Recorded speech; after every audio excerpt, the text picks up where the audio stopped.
10 things you must silently eliminate from your life. Until you make the unconscious conscious, it will direct your life, and you will call it fate. Carl Jung. Welcome to Spiritual Wisdom. Today, we're diving into the quiet, hidden forces that shape your life far more than you realize. The subtle habits, emotional burdens, and invisible patterns that silently drain your energy and block your spiritual growth. In this video, we uncover 10 things you must eliminate quietly if you want to experience real transformation, inner peace, and a deeper sense of purpose. As you listen, ask yourself, which of these silent weights have I been carrying for far too long? Before we begin, share in the comments what you feel is the hardest thing to let go of on your own spiritual journey. Your insight might help someone else awaken today. 1. The past version of you that secretly drives your life. The past version of you that still lives quietly in the unconscious is often the most powerful force shaping your present life, not because it is stronger than you, but because it operates unseen. This wounded self was formed in moments when you felt abandoned, shamed, misunderstood, or emotionally unsafe, and at that time, it learned certain strategies to survive. It learned when to stay silent, when to over-explain, when to shrink, when to please, and when to brace for rejection. These patterns once served a purpose, yet when they remain unexamined, they continue to guide your choices long after the original circumstances have disappeared, making you feel as though life is repeating itself without your consent. Carl Jung warned that what remains unconscious does not disappear. Instead, it expresses itself through fate. This is why people often find themselves trapped in the same emotional dynamics, drawn to the same types of relationships, or reacting to present situations with intensity that feels disproportionate. The old self is not responding to what is happening now, but to what once happened, projecting unresolved pain onto new people and new moments.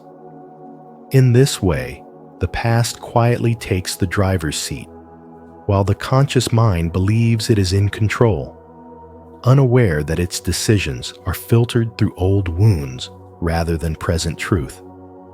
This hidden version of the self often masquerades as intuition, caution, or even loyalty to one's identity.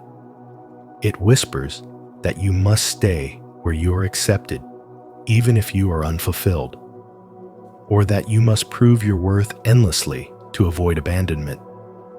Yet these impulses are not wisdom. They are echoes of fear. In the journey of spirituality, this is a critical realization, because without awareness, spiritual practices can become tools for avoidance rather than transformation.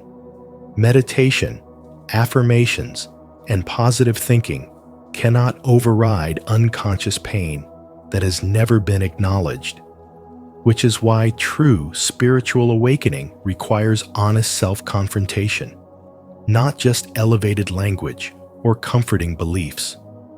Facing the old self does not mean reliving trauma or blaming the past. It means recognizing how deeply it still shapes the present. When you turn toward the inner child who learned to equate love with sacrifice or safety with invisibility, you begin to see how many of your current limitations are self-imposed protections that are no longer necessary. Jung viewed this process as integration rather than elimination, because what is rejected in the psyche does not dissolve, but what is understood loses its power. By bringing these unconscious patterns into awareness, you interrupt their automatic influence and reclaim authorship over your choices. As spiritual awakening deepens, a subtle shift occurs. You begin to notice that your emotional reactions are not commands that must be obeyed, but signals pointing to unresolved material within. This awareness creates space between stimulus and response, allowing you to choose differently without forcing change. The old self no longer needs to shout through anxiety, control, or self-sabotage because it has been seen and acknowledged. In this space, a more grounded form of spirituality emerges, one rooted in presence rather than escape, and in responsibility rather than blame. Letting go of the past self is not an act of violence against who you were, but an act of maturity toward who you are becoming. When the unconscious wounds no longer steer your life from the background, your decisions become clearer, your boundaries more natural, and your sense of self less reactive. This is where spirituality becomes lived rather than conceptual, and spiritual awakening becomes embodied rather than imagined, as the psyche aligns with the present moment instead of endlessly reenacting the past. Comment below. I release who I was. If you are ready to let go of your past self and step into a deeper level of spiritual wisdom and self-awareness. 2. The need to be correctly understood by others. Stop living as if your existence requires explanation. When you constantly feel the need to justify who you are, clarify your intentions, or prove your worth, you slowly surrender your inner authority to people who may never truly see you. Carl Jung once said, "The privilege of a lifetime is to become who you truly are." And that privilege is lost the moment you begin editing yourself so others can feel comfortable understanding you. You do not need everyone to get you in order to live authentically. You only need the courage to stand with yourself, even when your truth is met with silence, confusion, or resistance. The habit of wanting to be correctly understood often disguises itself as kindness or communication, but beneath it lies fear. Fear of being misjudged, rejected, or excluded. Yet misunderstanding does not mean you are wrong. More often, it means you are no longer living within familiar roles that others expect from you. People interpret you through their own beliefs, wounds, and limitations, and no amount of explanation can override a perception that was never formed from truth in the first place. Jung's psychology reminds us that what others see in you is often a projection, not a reflection. And trying to correct every misunderstanding only entangles you further in narratives that were never yours to manage. As you move deeper into spirituality and spiritual development, this pattern becomes especially draining. Growth naturally separates you from old versions of yourself and from people who only understood who you used to be. If you keep explaining, you keep anchoring yourself to those outdated identities. Silence, on the other hand, allows transformation to complete itself. When you stop defending your inner changes, your energy returns inward. Your presence becomes calmer, and your actions begin to speak with more clarity than words ever could. Authenticity does not announce itself or argue for legitimacy. It simply exists and reveals itself over time. Letting go of the need to be understood may cause some relationships to fade, but this is not a loss. It is refinement. Connections that depend on constant justification are built on imbalance, while those aligned with your values will not demand that you shrink, translate, or soften your truth to be accepted. Standing with yourself without explanation is not arrogance or detachment. It is self-respect, It is the moment you choose alignment over approval and truth over reassurance. In that quiet choice, you reclaim your voice, your boundaries, and your inner stability, allowing your spiritual development to deepen without interruption or negotiation. 3. Things whose energy has already expired. Release what has already lost its living energy, because holding on to expired relationships, jobs, roles, or identities is not an act of loyalty or love, but a quiet refusal to acknowledge that life has already moved on without you. When something no longer has life in it, it stops nourishing you and begins to drain you. Often in subtle ways, you try to rationalize away persistent fatigue, emotional heaviness, or a sense that you are performing rather than living.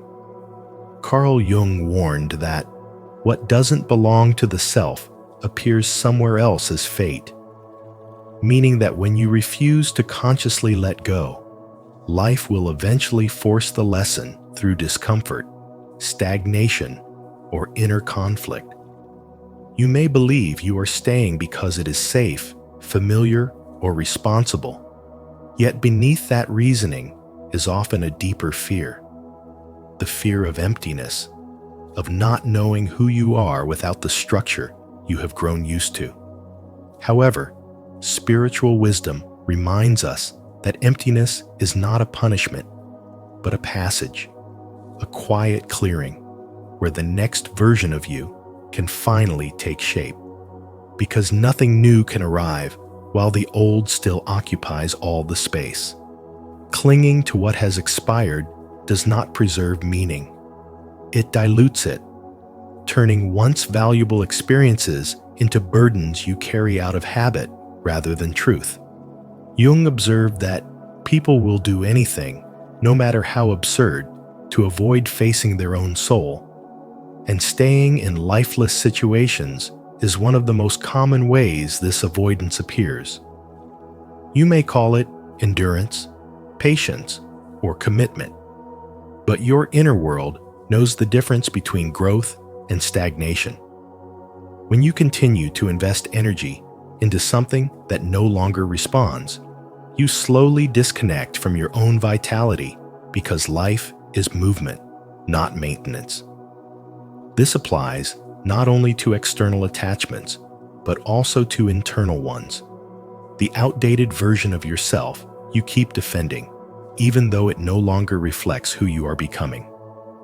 Letting go of that former identity can feel like betrayal, yet in truth, it is an act of honesty, because remaining loyal to an old self eventually becomes disloyalty to your present soul. The fear of emptiness often disguises itself as practicality, but emptiness is where transformation begins, not where meaning ends. Jung wrote, "I am not what happened to me. I am what I choose to become." And this choice requires space, silence, and the courage to release what no longer aligns. When you finally allow something expired to fall away, you may experience a brief sense of disorientation. But this is not loss. It is recalibration. Spiritual wisdom teaches that life moves in cycles, and refusing to close one chapter prevents the next from opening. By releasing what has already completed its purpose, you are not abandoning your past. You are honoring it by refusing to let it decay into something that diminishes you. In Jungian psychology, this is a crucial step in individuation, where you shed what is no longer authentic so the true self can emerge, not through force or urgency, but through quiet, conscious release that restores your energy and realigns you with life itself. Are you ready to release what no longer belongs to you and make space for real inner growth? If so, comment below. I let go with clarity to affirm your commitment to eliminating expired energies and stepping into deeper spiritual wisdom. 4. The habit of always forcing yourself to be strong.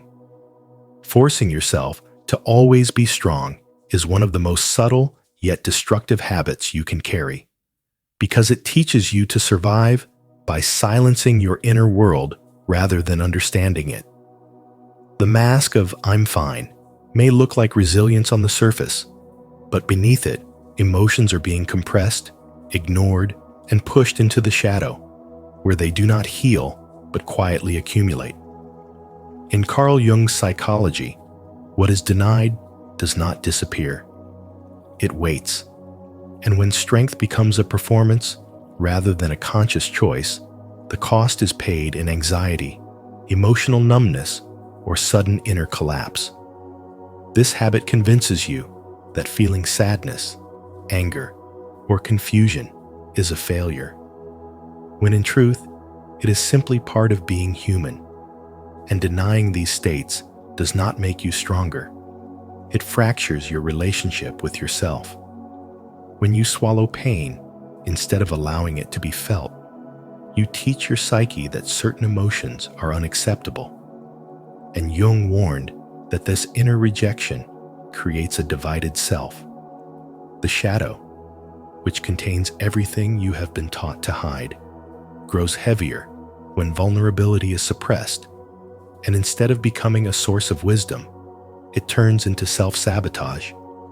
Many people who force themselves to be strong become experts at endurance, but strangers to emotional intimacy, not only with others, but with themselves. They may function well on the outside, yet inside there is a constant tension, a sense of carrying too much without ever setting it down, because the habit of forced strength never asks what you need, only how long you can last. In the context of spirituality and spiritual awakening, this habit becomes especially limiting, because awakening is not about rising above pain, but about becoming conscious of it. Jung's insight that one does not become enlightened by imagining figures of light, but by making the darkness conscious, points directly to this pattern. When you allow yourself to feel what you have been avoiding, sadness transforms into softness, anger into clarity, and vulnerability into grounded courage. Strength that is rooted in repression is brittle, but strength that emerges from awareness is flexible and alive, capable of responding rather than merely enduring. Letting yourself admit that you are not okay does not weaken you. It reorganizes your inner world. When emotions are acknowledged instead of swallowed, they begin to move, and what once felt overwhelming becomes intelligible. This is how the shadow shifts from being a source of inner conflict to a reservoir of resilience.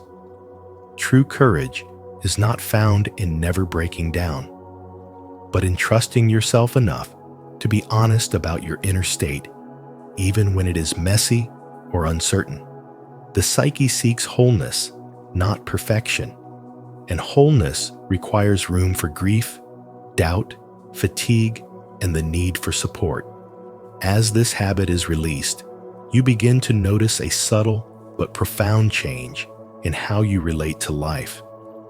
You stop measuring your worth by how much pain you can tolerate and start valuing how deeply you can understand yourself. Emotional honesty becomes a form of strength, not because it feels comfortable, but because it aligns you with reality. In this alignment, resilience no longer comes from suppression, but from self-compassion, and the energy once used to maintain the mask of constant strength is freed for growth, healing, and genuine inner stability. 5. Relationships that make your soul shrink. Relationships that make your soul shrink are often the quietest drains on your life, because they do not arrive with obvious conflict or cruelty.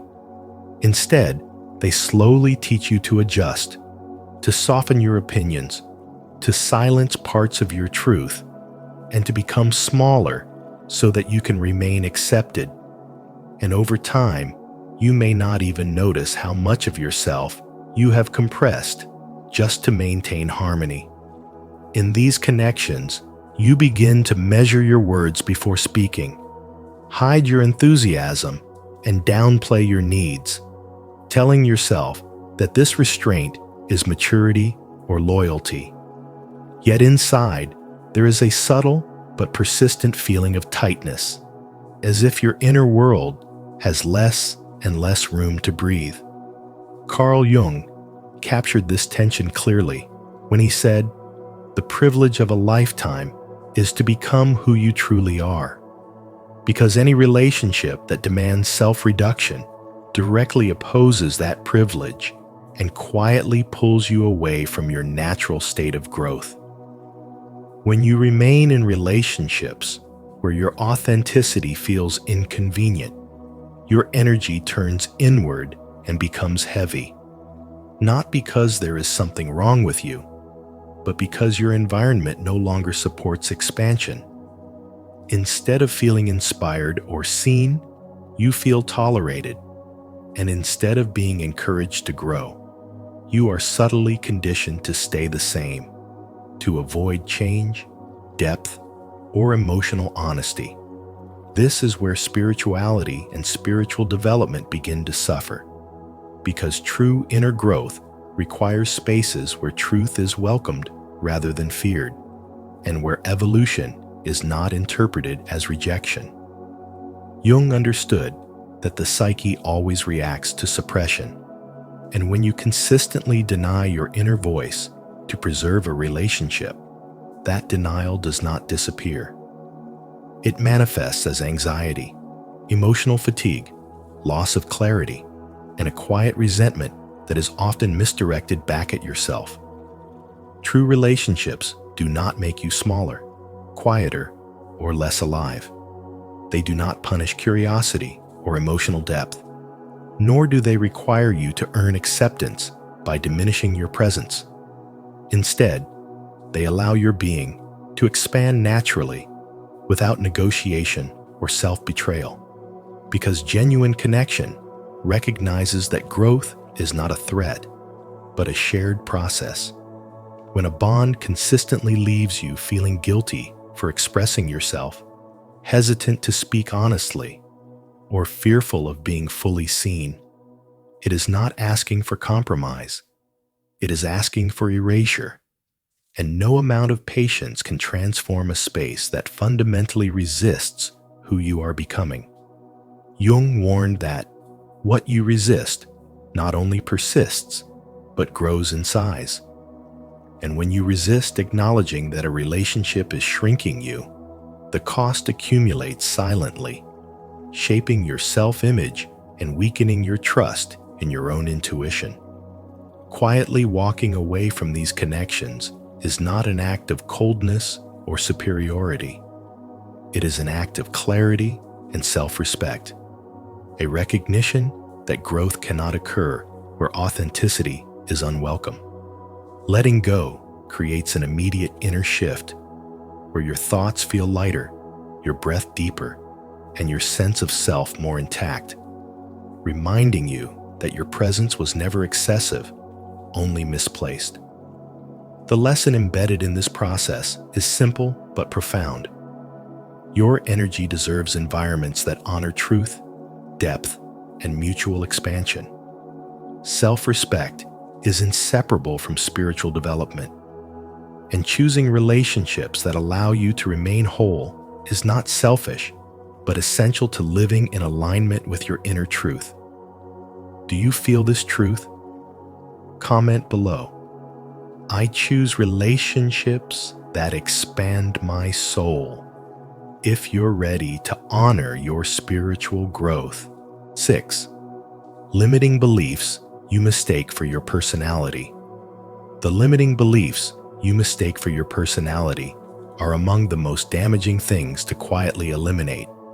Because when you say, "I'm just shy," "I'm a procrastinator," or "I'm insignificant," You are not describing who you truly are, but repeating stories shaped by past shame, criticism, and constant comparison.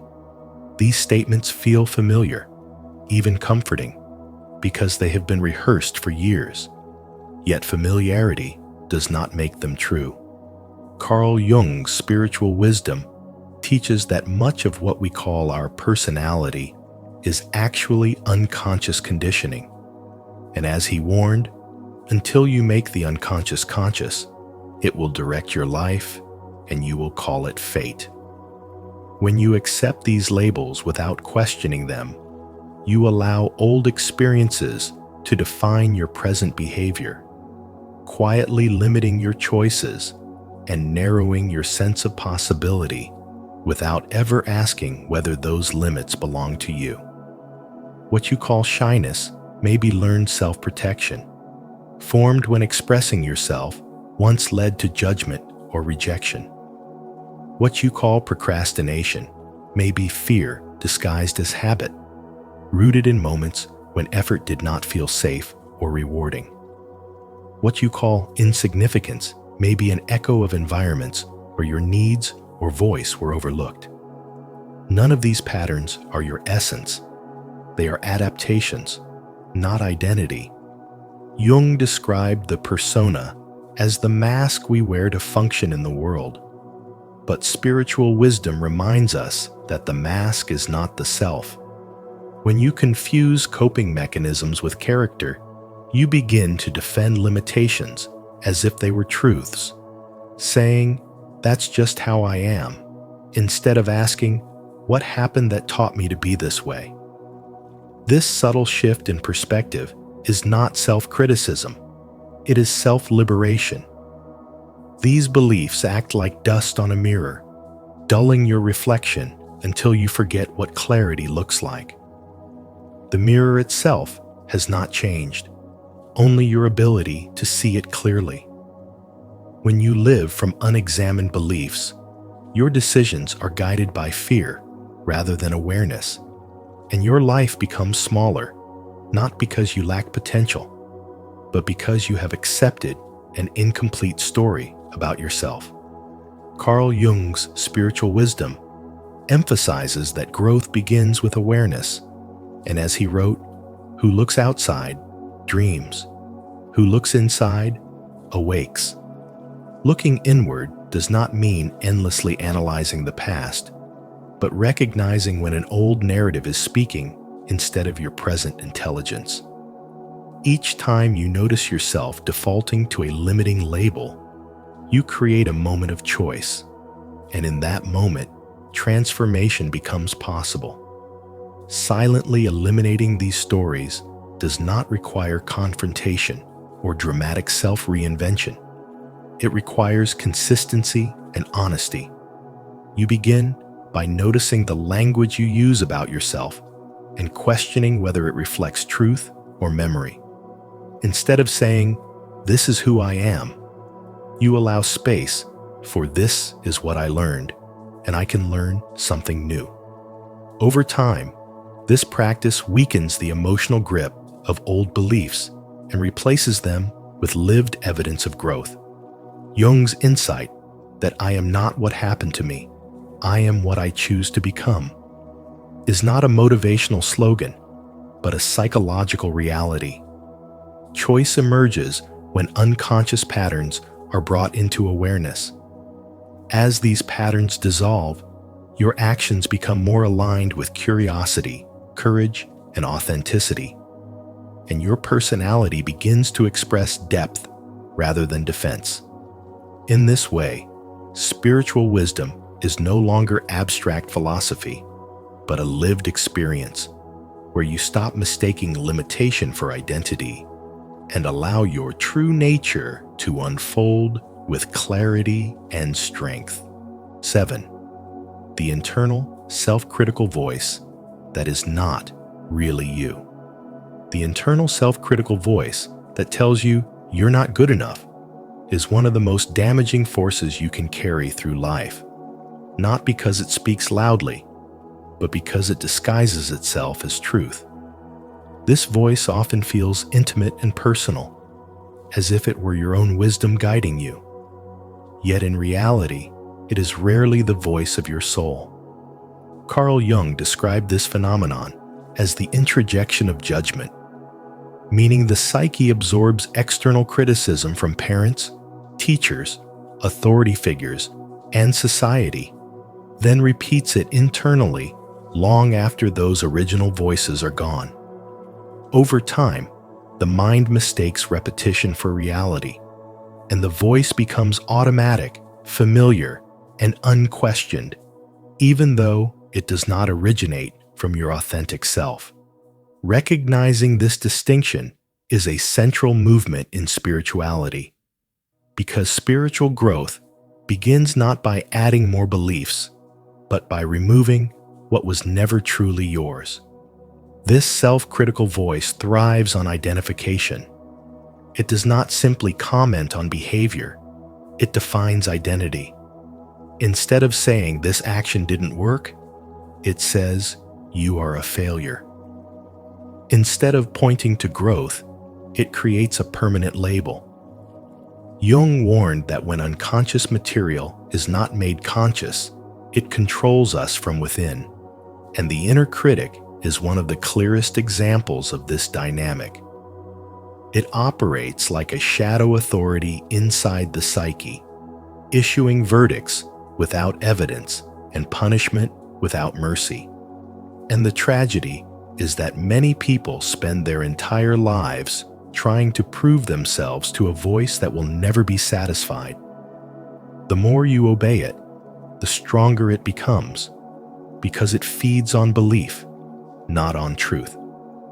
In the context of spiritual awakening, the task is not to destroy this voice through force or denial, but to see it clearly and disarm it through awareness.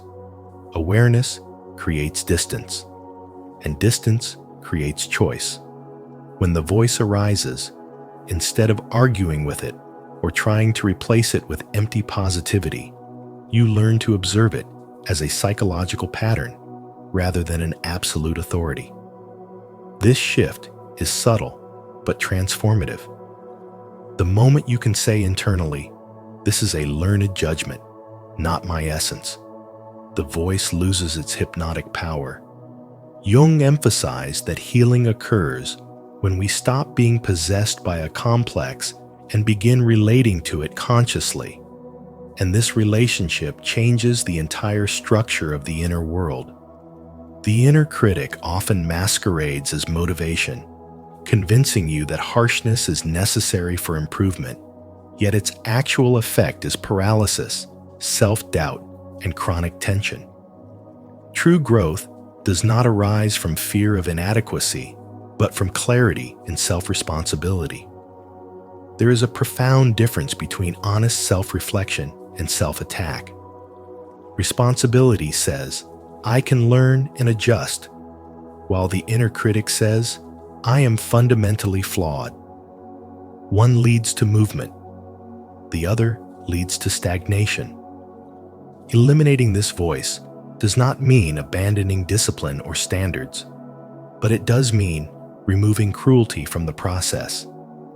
No part of the psyche evolves under constant threat, and no authentic spirituality can emerge from self-contempt. From a Jungian perspective, the inner critic is often tied to early experiences where love felt conditional and approval depended on performance.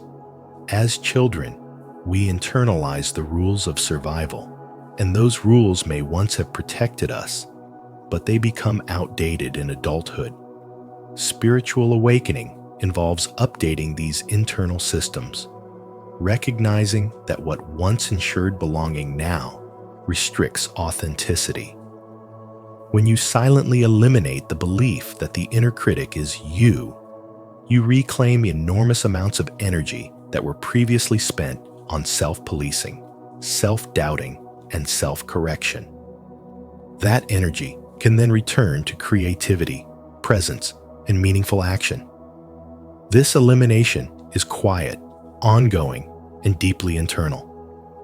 It happens when you stop narrating your life through judgment, stop rehearsing failure as a form of protection, and stop treating shame as guidance. Over time, as you consistently choose awareness over identification, the voice weakens, not because it has been defeated, but because it has been understood. It no longer dominates the inner space because it no longer defines identity. In its place, a calmer, more grounded inner authority begins to emerge, one rooted in observation rather than condemnation.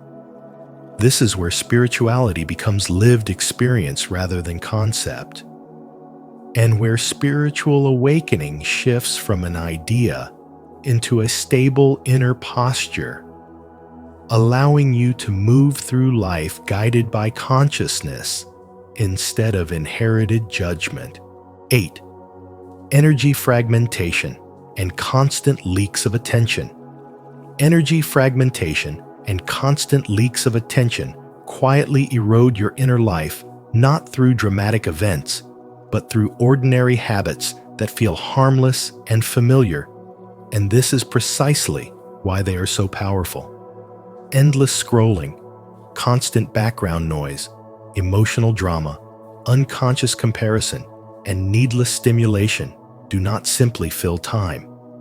They scatter your life force into countless small exits, leaving you mentally exhausted, emotionally restless, and spiritually disconnected without a clear reason why.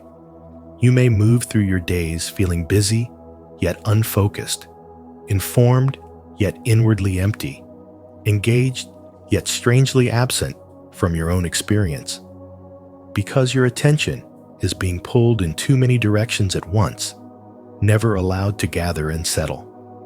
Carl Jung understood that attention is psychic energy, and when that energy is fragmented, the self cannot organize itself into clarity, meaning, or depth, causing your spiritual development to stall even if you believe you are doing everything right.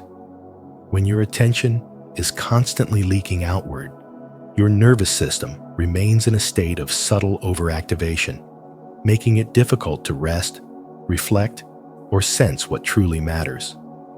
The mind becomes trained to seek stimulation rather than understanding, reaction rather than insight, and novelty rather than truth. In this state, intuition grows quiet, not because it has disappeared, but because it cannot compete with the volume of external input demanding your focus. Spirituality does not thrive in chaos or overload. It unfolds in spaces where the mind is calm enough to perceive patterns, symbols, and inner signals that are always present but easily drowned out. As Jung implied through his work, a psyche that is constantly occupied with surface-level noise cannot descend into depth, and without depth, life begins to feel repetitive, shallow, and strangely disconnected from meaning. Comparison is one of the most draining leaks of all, because it redirects your energy away from your own path and anchors it to imagined versions of other people's lives. When you compare, you fracture your sense of self, dividing it into what you are and what you think you should be, creating tension that consumes emotional and mental resources every day. Drama operates similarly, pulling you into emotional currents that are not yours to navigate, keeping your attention externally entangled while your inner world remains neglected. Noise, whether digital or emotional, prevents the natural settling of the psyche, and without that settling, clarity cannot emerge. Jung once warned that people will do almost anything to avoid facing their own soul, and constant stimulation offers a socially acceptable escape from inner confrontation, keeping you occupied enough to avoid stillness, yet unsatisfied enough to crave more distraction. As you begin to remove these scattered habits, something subtle but profound starts to happen. Your energy no longer escapes in small, constant losses, and instead begins to collect. Focus returns not as force, but as a natural consequence of fewer interruptions. Intuition becomes clearer because it is no longer competing for attention. Inner clarity emerges because your thoughts are no longer constantly reset by external input.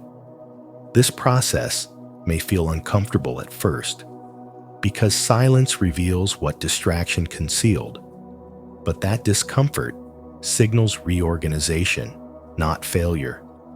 Your inner world starts to speak more clearly. Emotions become easier to interpret, and decisions feel less reactive and more aligned with your deeper values. This is not about withdrawing from the world, but about engaging with it consciously, choosing where your attention goes instead of surrendering it by default. Don't forget to subscribe for more spiritual wisdom on reclaiming your energy, protecting your focus, and eliminating the silent leaks that drain your inner power. 9. The fear of other people's eyes, the trembling persona. The fear of other people's eyes, what Carl Jung described as the trembling persona, is the quiet habit of living as a mask shaped by opinions that are not your own, and it slowly pulls you away from your real center without drama or noise. When you constantly monitor how you are seen, you begin to edit your words, soften your dreams, and delay your truth, believing this vigilance will keep you safe, yet in reality, it keeps you divided. Carl Jung's spiritual wisdom makes it clear that this fear does not belong to the deeper self, because the self does not need approval to exist. It belongs to the persona, the social role you learn to wear in order to be accepted. And over time, this role can become so familiar that you mistake it for who you truly are. Living under the imagined gaze of others means allowing external judgment to become an inner authority. And once that happens, your life is no longer guided by alignment, but by avoidance. You begin to choose what is acceptable rather than what is true, what is praised rather than what is meaningful. And this is how energy quietly drains away.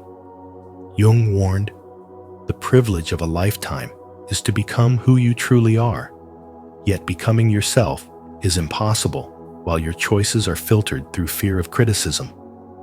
Most of this fear is not based on real danger, but on memory and imagination, shaped by earlier experiences where love felt conditional and belonging seemed fragile.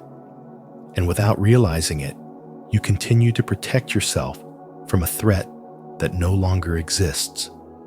As long as this fear remains unconscious, it governs your life from behind the scenes, which is why Jung observed, until you make the unconscious conscious, it will direct your life and you will call it fate.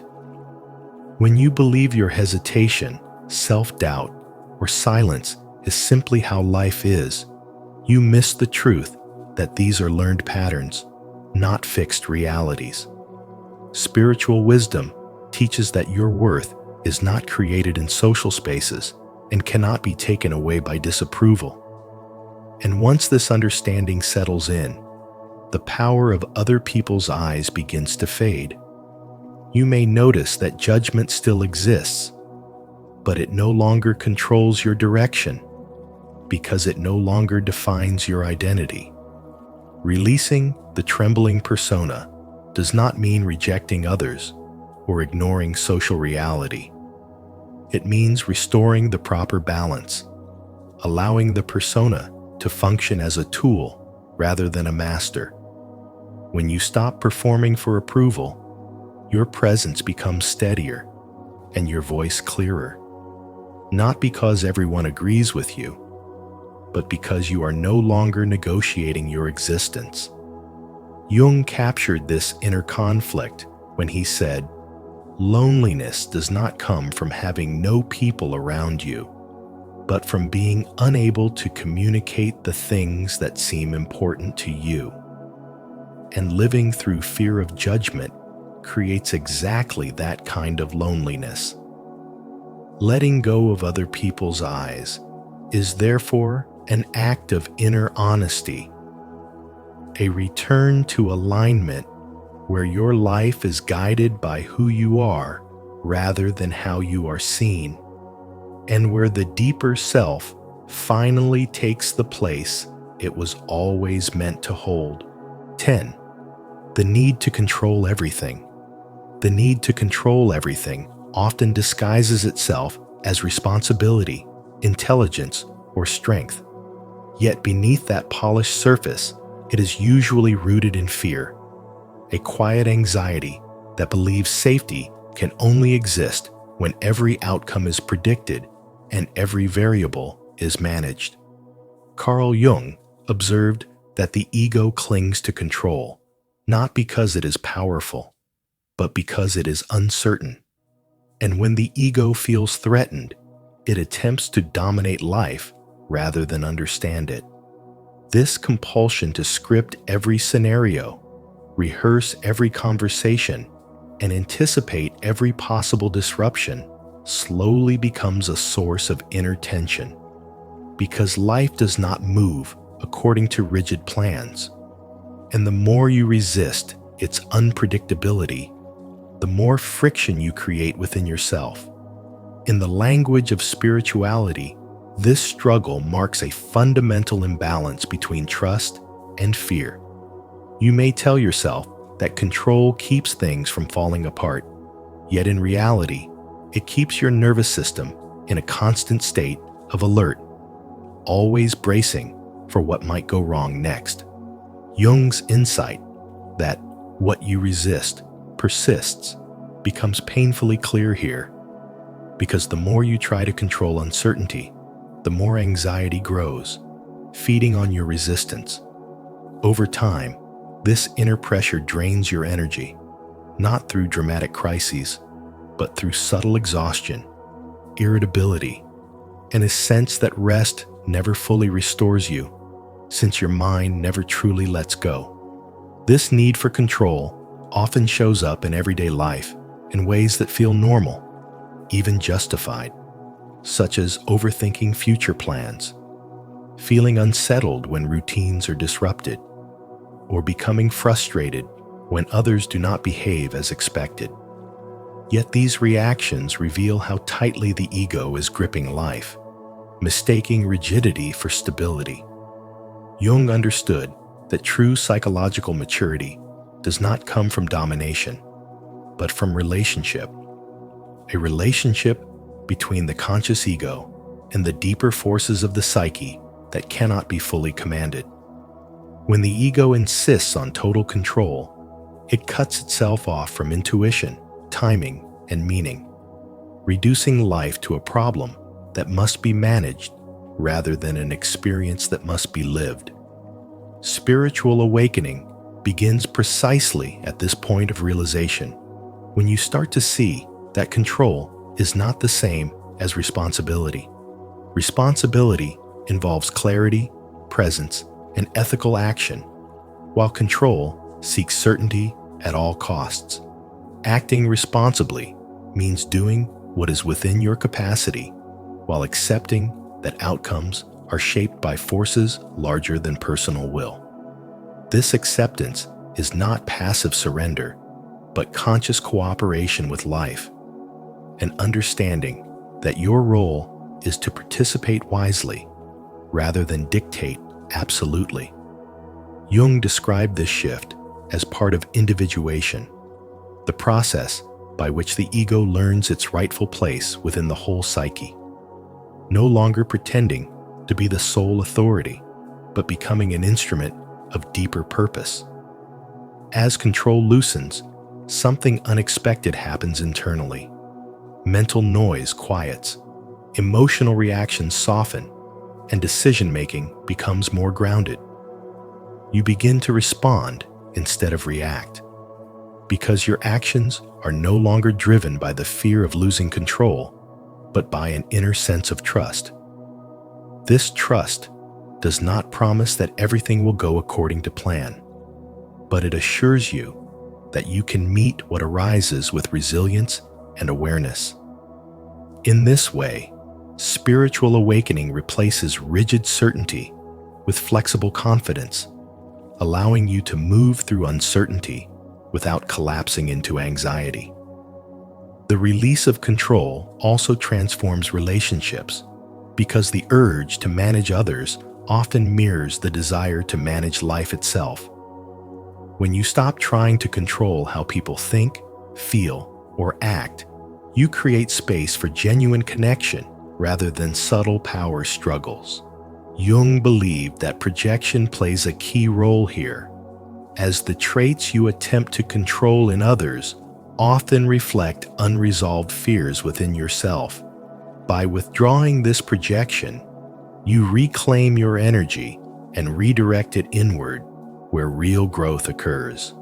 Ultimately, the compulsion to control everything is a quiet form of resistance against the mystery of existence, and spirituality invites you to move beyond this resistance into participation. Life is not a system to be mastered, but a dynamic process that unfolds through interaction, adaptation, and meaning. When you release the ego's obsession with control, you do not lose direction. You gain flow. You stop fighting reality in constant tension and begin cooperating with it, allowing strength to arise from alignment rather than force, which is one of the deepest lessons at the heart of spiritual awakening. As we come to the end of this video, remember this core message inspired by Carl Jung. True transformation doesn't begin by adding more to your life, but by quietly letting go of what no longer aligns with who you are becoming. When you courageously eliminate these hidden drains, old patterns, unconscious habits, and outdated identities, you create the inner space needed for clarity, strength, and authentic growth. If this message resonated with you, please like this video, share it with someone who may need it, and subscribe to Spiritual Wisdom for more insights on inner transformation. Don't forget to turn on the notification bell so you never miss our upcoming videos on spiritual awareness and self-discovery. Choose a chair and discover the hidden self you've been avoiding. Until you make the unconscious conscious, it will direct your life and you will call it fate. Carl Jung. Today on Spiritual Wisdom, I invite you to pause for a moment and choose a chair. Yes, just a chair. And watch how that simple choice reveals the hidden part of yourself you've been avoiding. Which one speaks to you? Which one pulls you closer without explanation?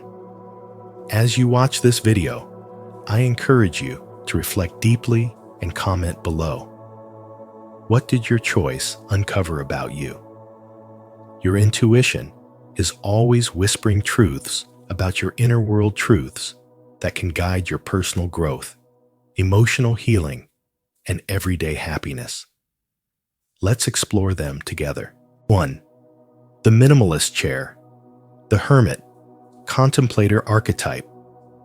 When your attention is drawn to the minimalist chair, it reveals the hermit or contemplator archetype within you, an energy shaped by your deep craving for peace, simplicity, and emotional stability. This attraction is never accidental. It comes from a soul that has learned through experience that quiet is not just pleasant, but necessary. Often, those who choose this chair grew up in environments marked by unpredictability, emotional suppression, or subtle chaos, where the loudest storms were the ones no one talked about. In those early years, Silence became your refuge, order became your safety, and self-reliance became the only reliable ground beneath your feet. These patterns didn't form overnight. They were shaped by years of learning how to stay calm when the world around you wasn't, how to minimize your presence to avoid conflict, and how to build inner stability when external stability was never guaranteed. From this foundation, the hermit archetype emerged with remarkable strengths: deep introspection, emotional sensitivity, and a natural ability to perceive the truths that others overlook.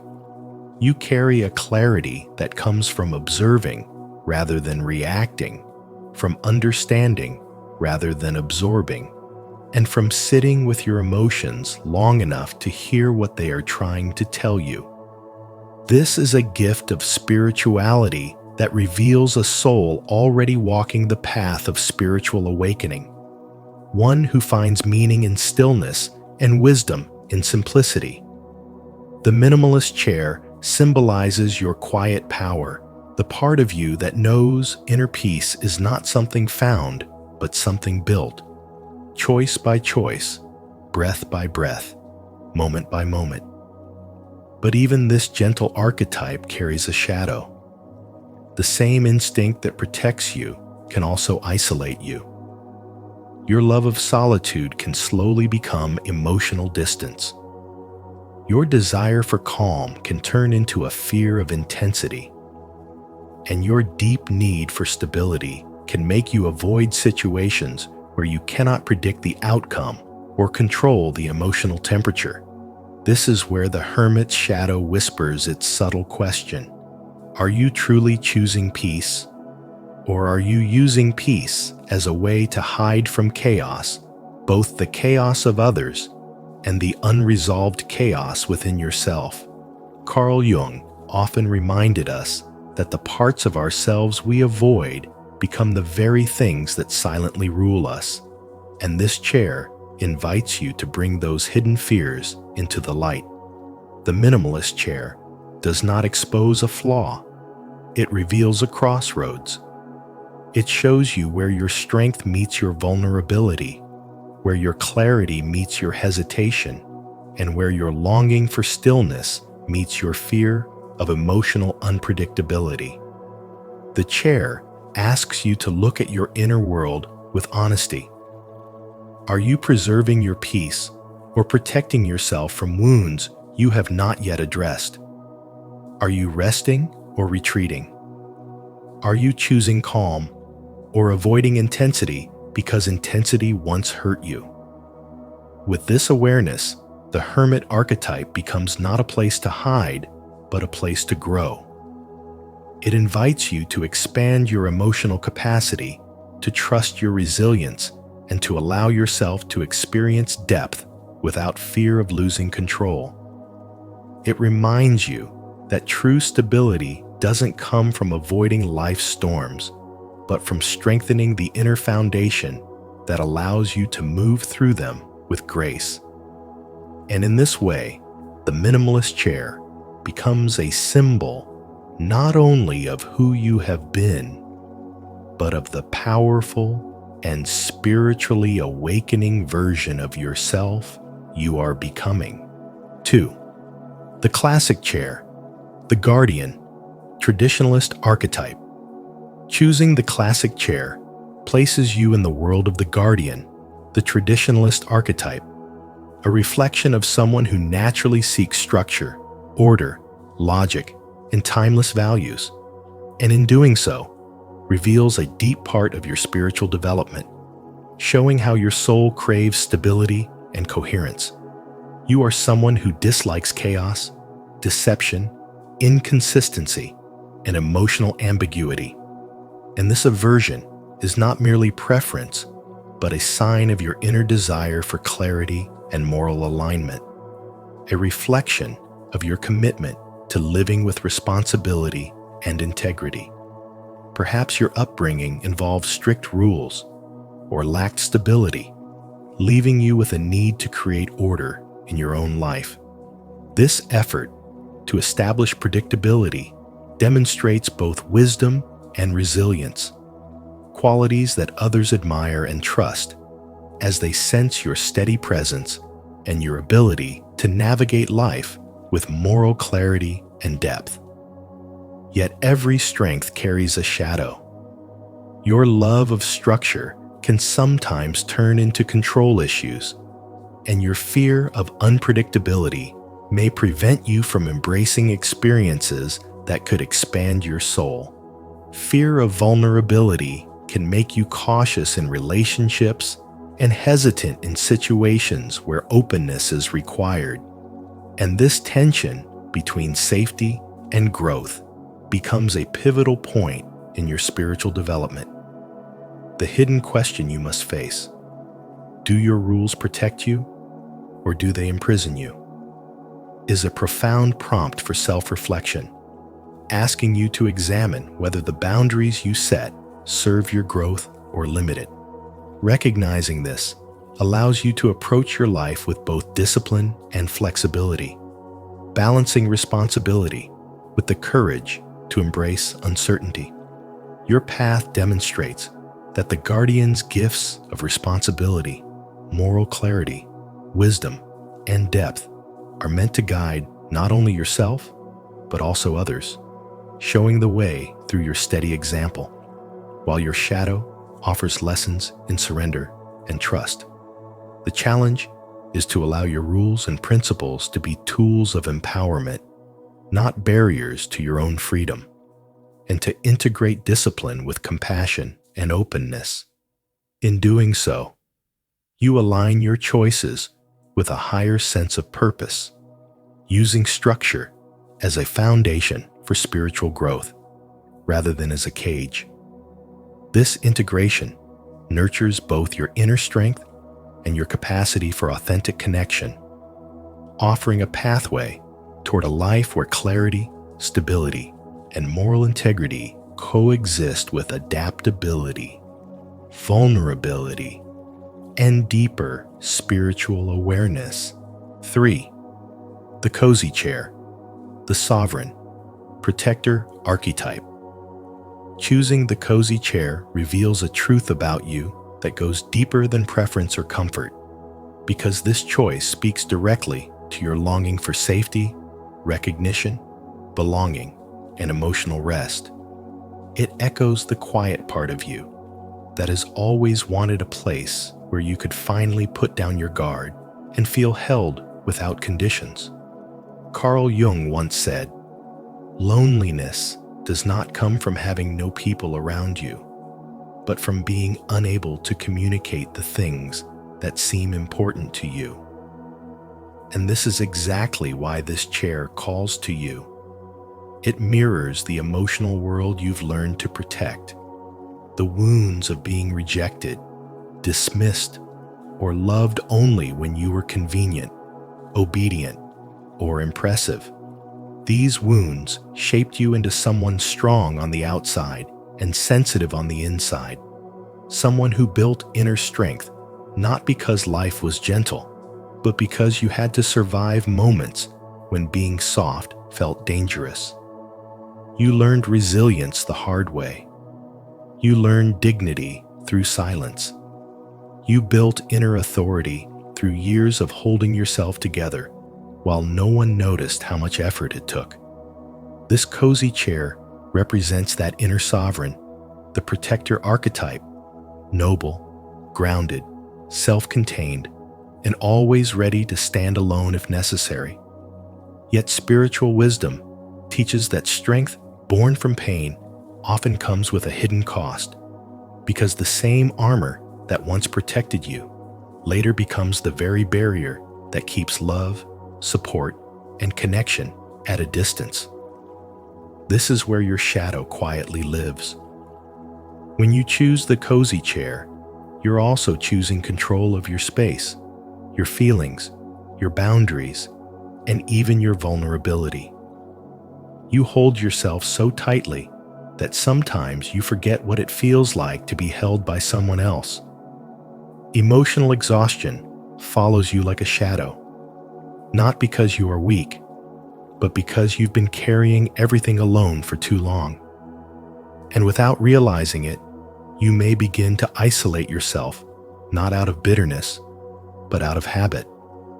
You tell yourself that solitude is peace, yet a deeper part of you whispers that maybe solitude has become a shield that hides your longing for connection. This is why the cozy chair does not simply ask you who you are. It asks you a question you've avoided. Do you want comfort or acceptance, power or connection, self-protection or emotional intimacy? It asks whether you are clinging to strength because you truly want it, or because you fear what might happen if you finally let yourself soften. You have spent years trying to be the one who holds everything together, the one who never breaks, the one who doesn't need help. But as Rumi said, the wound is the place where the light enters you. And the moment you begin to honor your need for connection, the universe sends you people who want the real you, not the armored you, not the perfect you, not the untouchable you. The cozy chair shows you that your greatest transformation begins when you allow yourself to be both strong and open, both sovereign and receptive, both powerful and emotionally honest. Because true strength is not the refusal to feel, it is the courage to let yourself be seen fully and without fear. 4. The expressive chair, the eternal child, creator archetype. When you are drawn to the expressive chair, you are revealing a part of yourself that has always longed to breathe freely, because at your core, you crave freedom, creativity, authenticity, and emotional expression in a world that has often told you to quiet down, shrink yourself, or soften your colors.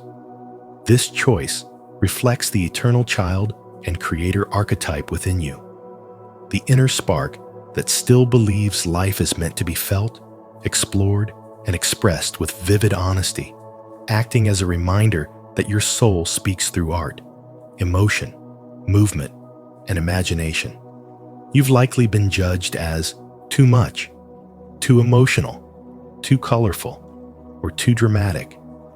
Yet the fact that you still gravitate toward this expressive seat shows a truth you can't deny.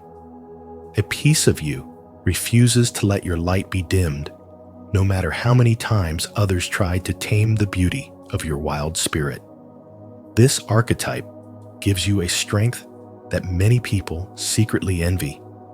Your originality, your inner magic, your emotional vibrancy, your ability to turn ordinary moments into meaning, and your natural gift for sensing the emotional energy beneath the surface, making you someone who can transform pain into poetry and silence into creativity.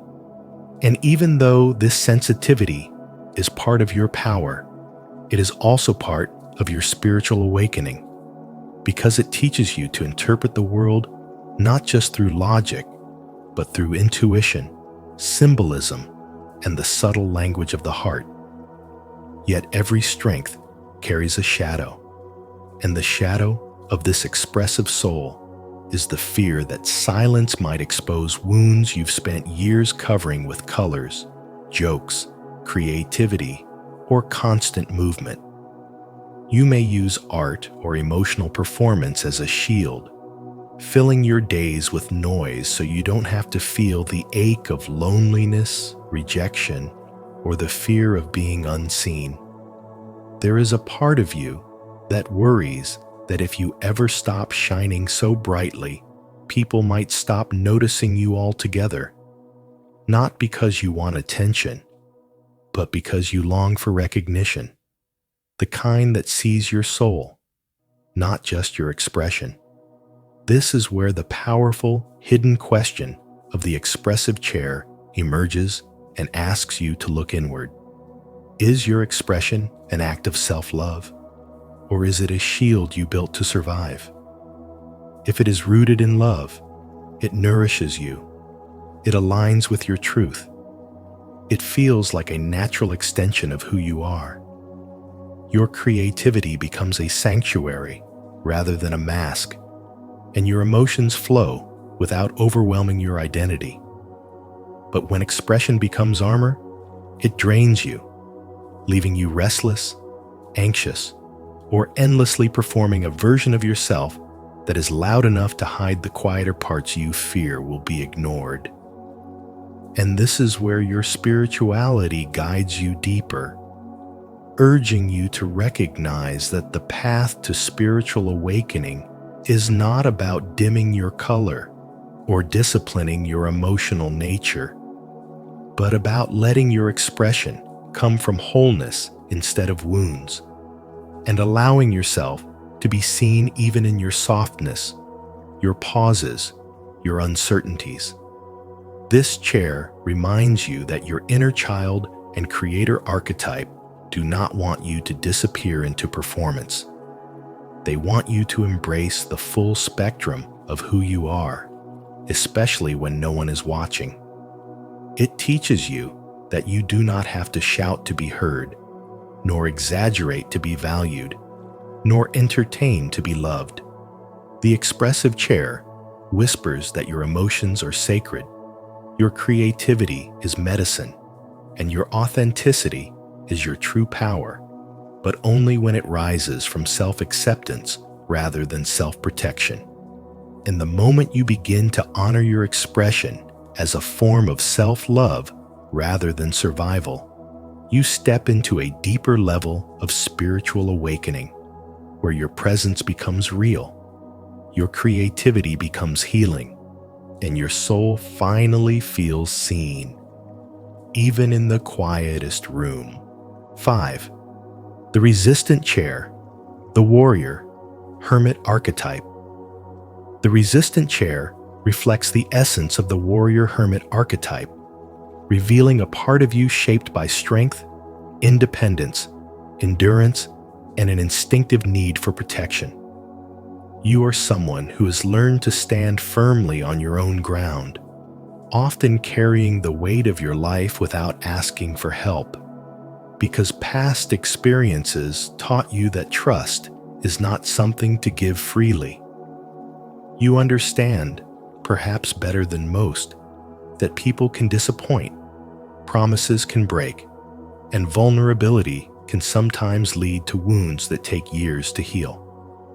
So you built emotional armor quietly, steadily, and with purpose, and over time, this armor became both your shield and your identity, allowing you to rely only on yourself and to survive storms without collapsing.